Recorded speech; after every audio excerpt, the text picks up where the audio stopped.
A portion of this video is sponsored by Flexispot. Today I'm turning into a myth buster with some tips that are floating around like dust on your sensor. These are the kind of tips that you hear in forums, in YouTube comments, or from that one friend who just got their first camera and thinks they're already better than Jason Vong. But the truth is, some of these myths can actually make your photos worse. So let's get into it. 5 photography myths that you should forget about as soon as possible. Tip number 1, you should always shoot in manual mode. Ah yes, the classic gatekeeping line, real photographers only shoot in manual mode. Okay, and real chefs only cook over fire pits, I guess. While it's true that manual mode gives you full control, that's only great if you have the time. If you're trying to catch a fast moment like a bird that's taking off, or your toddler who's launching spaghetti across the room, manual mode can actually slow you down. I find that aperture priority or shutter priority can do a lot of the heavy lifting while still giving you creative control.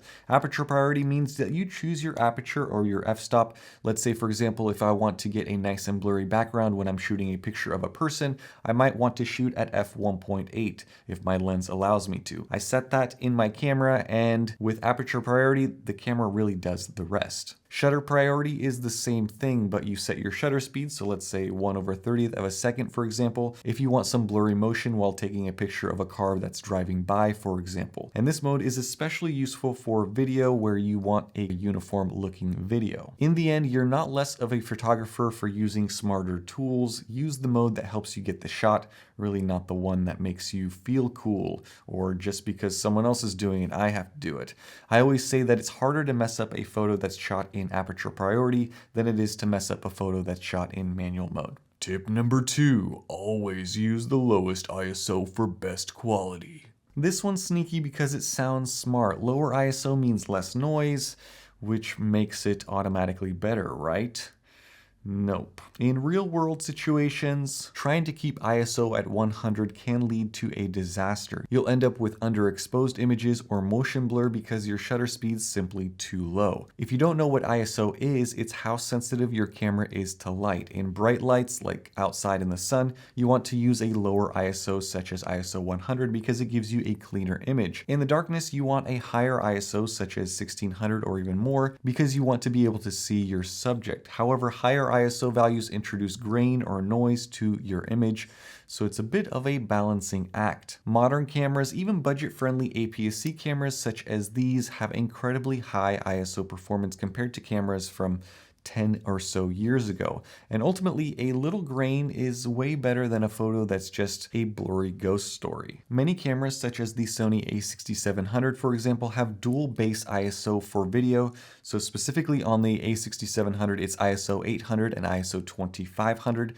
Dual base ISO means that the sensor has some technology built in that allows the camera to switch between 2 different amplification settings, giving you very clean grain performance. So you can crank up the ISO and still get a very nice shot in video at least. So if you are shooting video at ISO 2000 on the a6700, increasing it to ISO 2500, which is a base ISO, will result in a cleaner overall image.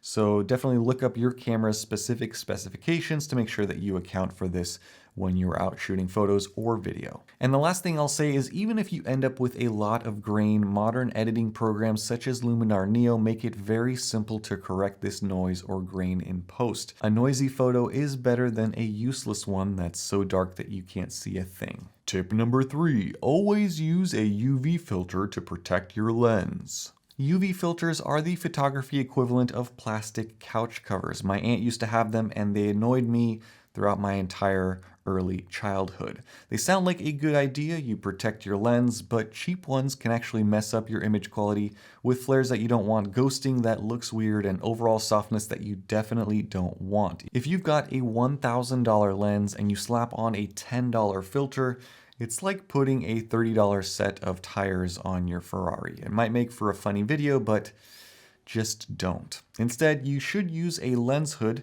It protects from bumps and it cuts glare as well. Or if you're clumsy like me, you just hold your gear like it's a newborn baby puppy. I use ND or neutral density filters all the time to keep my video shutter speed where I want it to be. This is like putting sunglasses on your lens, But UV filters, which are basically the clear version of this, don't really provide any optical benefit whatsoever. Unless you're in a sandstorm or you're in a waterfall, most folks really don't need a UV filter. If you do decide to get one, at least get a good one from a company such as Hoya, Earth, or Tiffin. I'll link some ideas for you down in the description. Now, before we jump into the next myth, I want to talk about something that's become just as essential to my workflow as my camera, and that is my desk back there, specifically the Flexispot E7 Pro standing desk, who's kindly sponsoring today's video. Now, I used to edit on a wobbly old desk that would creak every time I touched it. Not exactly ideal when you're color grading or stacking gear or shooting B-roll, but since switching to the E7 Pro, it's honestly changed how I work. Better posture, smoother shots, and way less back pain. I am getting older now, so the back pain is becoming a small problem. It holds up to 440 pounds, and I've tested it with everything. Monitors, sliders, even my tripod. I almost sat on it for a strength test, but I figured the internet has suffered enough. The dual motors adjust from 25 to 50 inches tall, so whether you're tall, short, or trying to film top-down product shots, it adapts to you. And the best part is it does not wobble. Here is a typing test. It's solid as a rock. It also comes with a 15-year warranty and a 30-day risk-free return, which is basically unheard of. Right now, Flexispot is running their Brand Day and Memorial Day sales up to 65% off. So if you use a coupon code, which I will link down in the description below, and I'll put it on the screen as well, you'll get an extra $50 off. So check out that link down below. And thank you so much for supporting the channel. All right, now that your back is feeling more supported, let's get back to busting some more myths. Next up, a rule that you've probably heard 1,000 times before. Tip number 4, always follow the rule of thirds. Ah yes, the creme de la creme rule of thirds. Put your subject on one of these intersecting lines and voila, masterpiece. Except not really. The rule of thirds is a grid that is a foundation of photography theory. It says if you put your subject or horizon or eyes along the lines or at intersections, the result will be a more balanced and visually appealing composition. Yes, it's a helpful rule when you're just starting out, but some of the most stunning photos break it completely. So centered portraits, symmetrical architecture, minimalist frames. Blindly following the rule of thirds can actually make your images predictable. Sometimes the best shot is dead center, or all negative space, or no subject at all. Okay, maybe not the last one. I think it's best to learn this rule and then break it with purpose for creative impact. So you turn the grids off and you just watch how much more freedom it opens up for creative compositions with your camera. Tip number 5, more megapixels means better photos. All right, this one's for the spec sheet warriors, the people who obsess over numbers like 40 megapixels, 60 megapixels, even 100 megapixels, thinking that more megapixels means more better.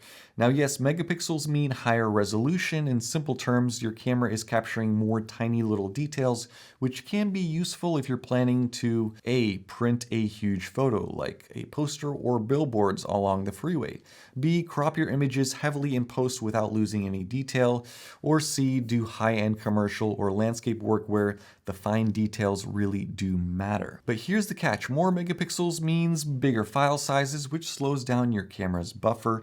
It fills up your memory cards even faster. It makes editing a whole lot more demanding on your computer, so you can buy a 1000 megapixel camera, but then you have to spend a couple thousand on a new computer just to keep up with editing and processing all of that resolution. They also demand more from your lenses. A lower quality lens might look fine on a 24 megapixel camera, but step it up to a 61 megapixel sensor and suddenly every flaw becomes painfully obvious. Softer corners, chromatic aberration, poor sharpness, the list goes on. And most importantly, megapixels won't fix a bad photo. So if your lighting is poor, if your focus is off, or if your composition is simply boring, no amount of resolution is going to save that. A 12 megapixel photo with great storytelling will always beat a 50 megapixel shot of nothing interesting.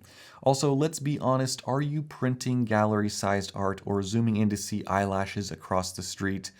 If not, your 24 megapixel camera is already more than enough for social media, for YouTube thumbnails, for client work, or even small prints. What matters more than megapixels is your light, your lens, your timing, and your creativity. Don't chase the numbers, just chase the shot. So there you have it, 5 photography myths that sound helpful, but can actually hold you back. If you followed any of these before, don't worry, I think that we all have, but what matters is learning and growing and improving, not putting UV filters on every single lens that you own. Please don't do it. If you found this video helpful, give it a thumbs up and consider subscribing for more. And hey, if I missed anything, drop a myth that you've heard down in the comment section below. Maybe I'll include that in an upcoming video. If you guys enjoy this sort of stuff, let me know down there as well. Thank you so much for watching. Stay tuned for more. Have a nice day. Bye-bye.